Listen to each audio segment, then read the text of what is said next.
Hello guys, in this video tutorial, I'm going to show you how I create this sprint with variable pitch using spreadsheet. So in here, I have three different pitches. So down in the bottom is the pitch is 5. Up here will be 10, and up here will be 25. Okay, and from the in between up here will be the same. And also in the in between the transition, I also add a smooth transition between these two helix. As you can see, this one and this one. So for example, I can change the pitch this one to 80 to see what happened. You can see if I change this one to 80, we still get a smooth transition in here, okay? And I decrease this one to 5, not so much turn, and I also change this one up to 40, okay, and this one up to 20, something like this. And the radius, I'm going to change it to 50, 100, and the Y diameter, I'm going to change it to 10. Let's go to 20. Okay, also working fine, but be aware that if you go too much, it will overlap in here. So this case is okay, and you can see it is very stable. The transition is okay here and okay here, okay. And I also add in a formula for the transition diameter, which allow the transition always working when you change these pitches. So hope you enjoyed the tutorial. Okay, so I will start in the Part workbench, and I'm going to go to the Part menu and create a new primitive. The lower one, not the upper one, this one. And I'm going to create a helix, and everything in default. Hit create. Now inside the helix, we have the pitch, the height, and the radius. And because we are going to create many more helix, so I'm going to control everything using the spreadsheet inside the spreadsheet workbench. So I go inside the spreadsheet workbench, and I create a new spreadsheet. I double click on the new spreadsheet to open it. Now I go back to the 3D view and go up to the Windows and then type. I close the Start workbench and bring this one down. And because I'm going to add 3 helix and mirror it later, so I'm going to add in here first. So for the index, I'm going to type 1, 2, 3.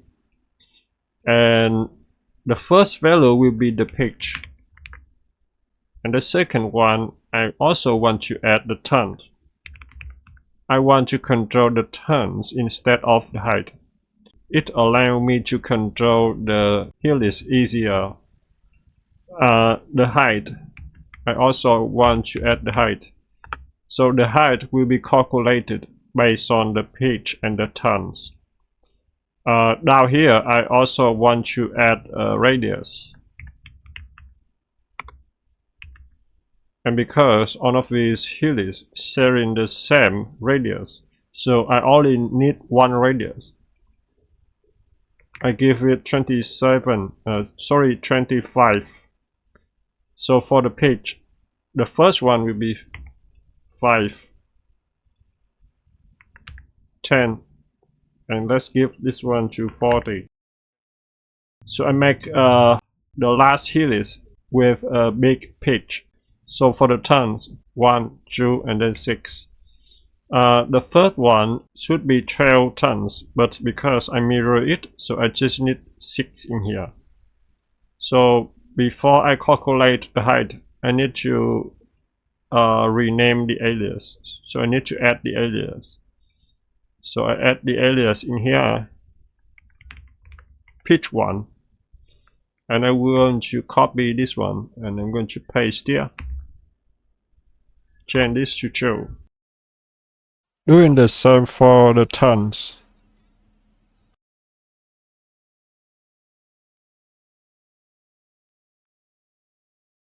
Now I'm going to create formula.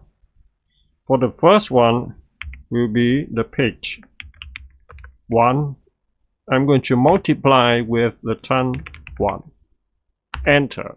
Now you can see the result is 5. I'm going to copy this formula. I'm going to paste here. And I'm going to change from 1 to 2. Enter. Doing the same in here.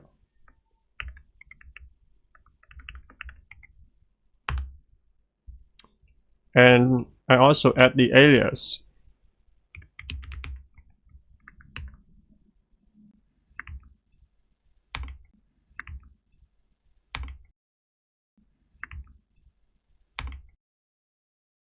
Now also for the radius. Okay, now I come back to here and select the helix and change the pitch. Go inside the expression. Type in here spreadsheet and pitch 1. Okay. Go in here for the height.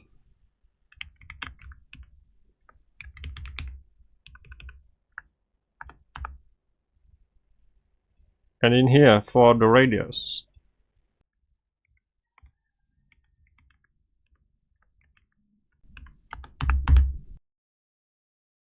So this is our first helix. I copy this helix, Ctrl C, and then I paste it 2 times. I select helix. Number 1, go to the pitch, and I'm going to change from 1 to 2.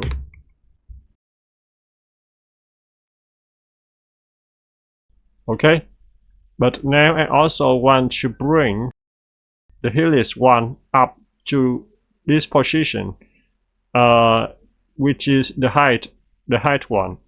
So I'm going to go to the placement, position, and the z-axis. Go inside the expression and spreadsheet, height 1. Click off. Now you can see the helix 1 just match this position. Okay, this is exactly what I want. Now I come to the helix 2 and doing the same. I go down to the pitch, change it to 3.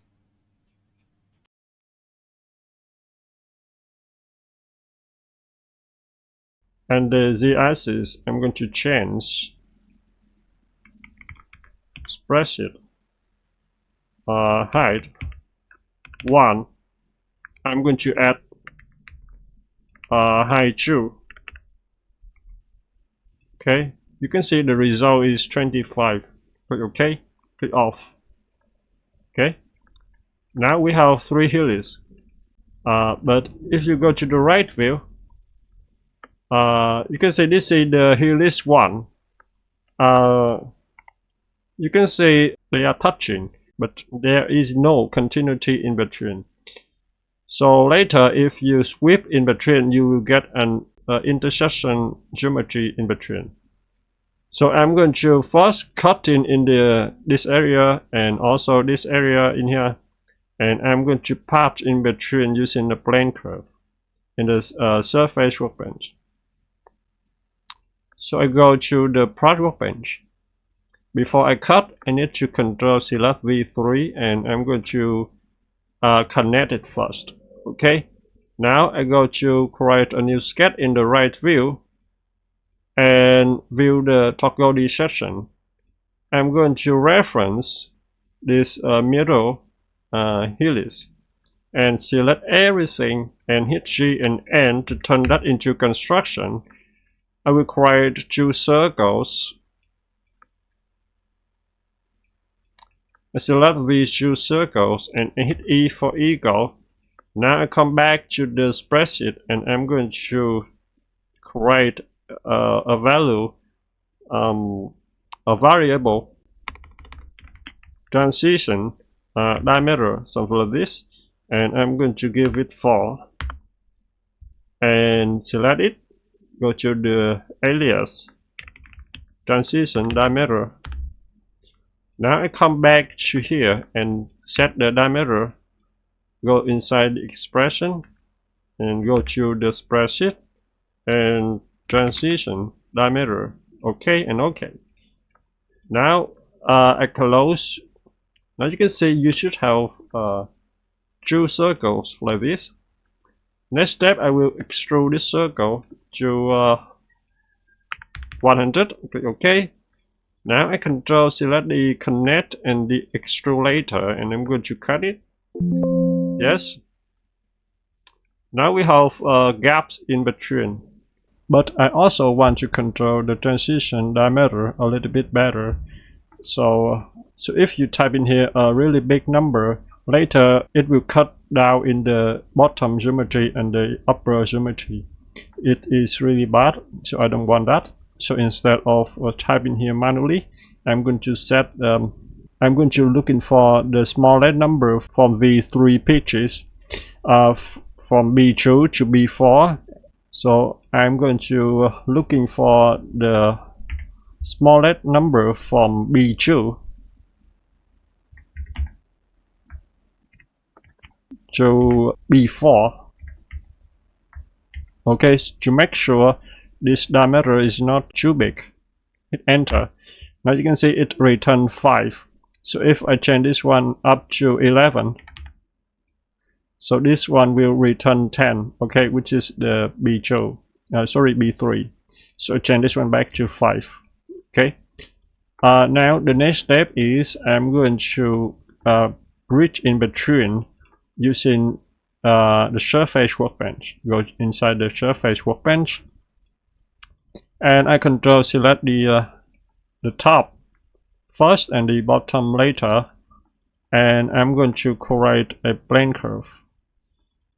So I click on the plane curve and I'm going to zero out the start size and the end size to turn that into a straight line.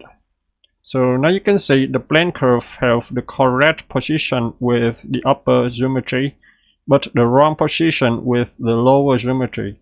So because I select the lower geometry later, so I'm going to focus on the second edge and the end parameter, and I'm going to set it to 1 instead of 0. Now you can see it have the correct position, but I also want to increase the start size to 1. So you can see 1 is not good. 1 is go in the wrong direction. So I go to -1. So I come down here and I'm going to set the end size to 1. 1 also not good, so I go to -1.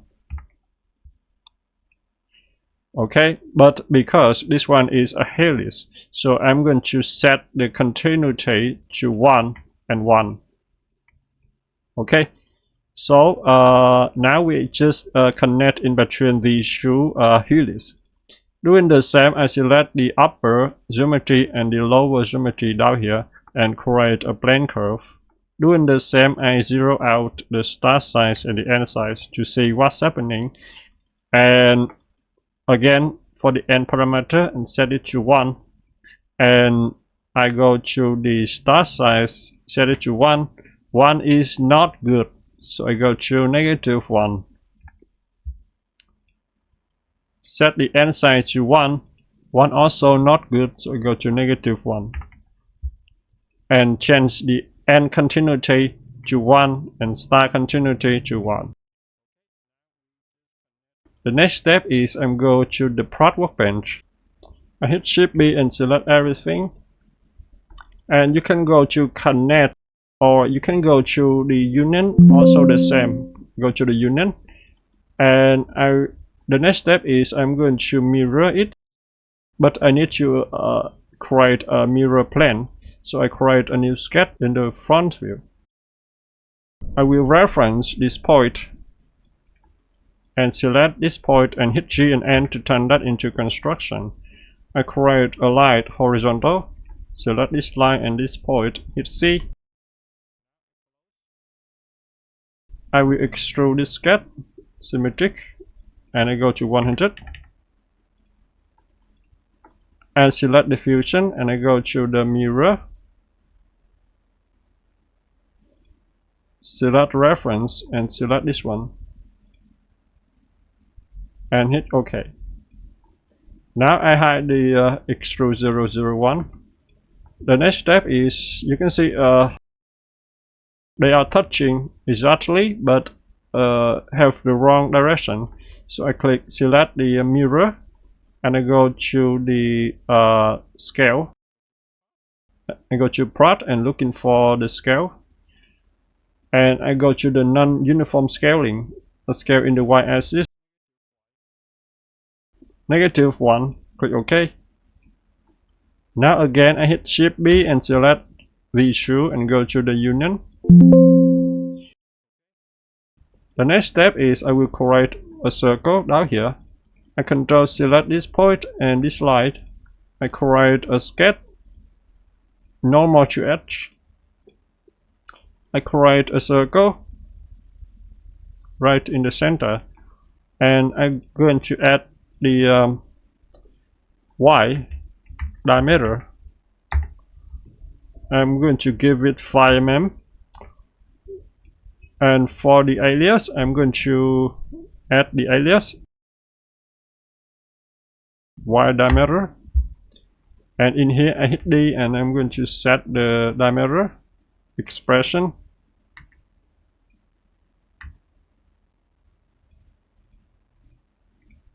Close. Next step, I'm going to sweep the sketch tool. Click on sweep path, go to the model tab and select the fusion. Go back to the task and hit done and create solid. Freenet, click OK.